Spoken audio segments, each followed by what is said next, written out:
বাংলাদেশের মোট জনসংখ্যায় ধীরে ধীরে কমছে কর্মক্ষম মানুষ, বাড়ছে নির্ভরশীল মানুষের সংখ্যা। বিগত আওয়ামী লীগ সরকার 2 সন্তান নীতিতে অটল থাকলেও বাড়তি জনসংখ্যাকে কতটা জনসম্পদে রূপান্তর করতে পেরেছে তা নিয়ে প্রশ্ন তুলেছেন বিশেষজ্ঞরা।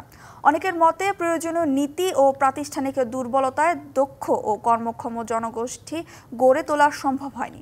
এমন প্রেক্ষাপটে আজ দেশে পালিত হচ্ছে বিশ্ব জনসংখ্যা দিবস।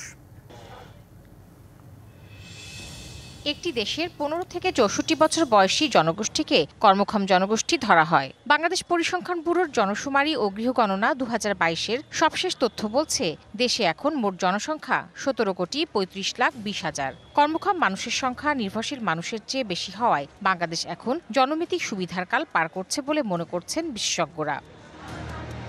2025 সাল পর্যন্ত দেশ এই জনমিতিক লভ্যাংশের সুবিধা পেলেও পরিসংখ্যান ব্যুরোর আরেক প্রতিবেদনে উঠে এসেছে, দেশে কমছে তরুণ জনগোষ্ঠী। 2019-এর পর কর্মক্ষম জনগোষ্ঠী 1.11% কমেছে। একই সময়ে 5 বছরে বয়স্ক মানুষের হার বেড়েছে 1%। শাইনি চুলে এখন হবে সব হেয়ারস্টাইল। সিল্কোর দ্বিগুণ শাইনি চুল প্রতিদিন। বিশেষজ্ঞরা বলছেন, প্রাতিষ্ঠানিক দুর্বলতার কারণে দেশে কর্মক্ষম জনগোষ্ঠীকে শতভাগ ব্যবহার করতে পারেনি বাংলাদেশ। যে জনগোষ্ঠীটা এখন দেশের বাইরে আছে, প্রবাসী হিসেবে কাজ করছে যারা, সেইখানে কিন্তু এদেরই একটা ইফেক্ট রয়েছে আর কি। তো অবশ্যই আমরা নিচ্ছি, কিন্তু যে পরিমাণ নেওয়ার কথা ছিল সে পরিমাণ আমরা নিতে পারিনি।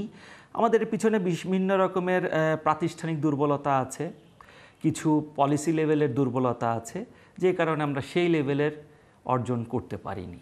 বিশেষজ্ঞরা আরও বলছেন, বাড়তি জনসংখ্যাকে জনসম্পদে রূপান্তরের পাশাপাশি মোট প্রজনন হার কমাতে হবে। পরিকল্পনা করলাম না তো যে 2 সন্তানই যদি চলতেও থাকে তাহলে বাড়তি জনসংখ্যা যা হবে এদেরকে সম্পদে রূপান্তরিত করতে তো আমাদের অনেক ধরনের কার্যকলাপ হাতে নিতে হতো, পার্টিকুলারলি প্রশিক্ষণের কার্যকলাপ। আমাদের তো টোটাল ফার্টিলিটি রেট একটুখানি বেড়ে গেছে। জন্ম নিয়ন্ত্রণের পদ্ধতিগুলা যেভাবে আগে সরকার বিতরণ করত, সরকার সেবা দিত, সেইখানেও ব্যাঘাত ঘটছে, স্টক আউট হয়ে গেছিল।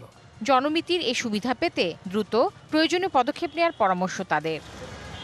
গত 1 দশকে দেশে কর্মক্ষম জনগোষ্ঠীর সংখ্যা যেভাবে বেড়েছে, কর্মসংস্থান বেড়েছে সে তুলনায় একেবারেই সামান্য।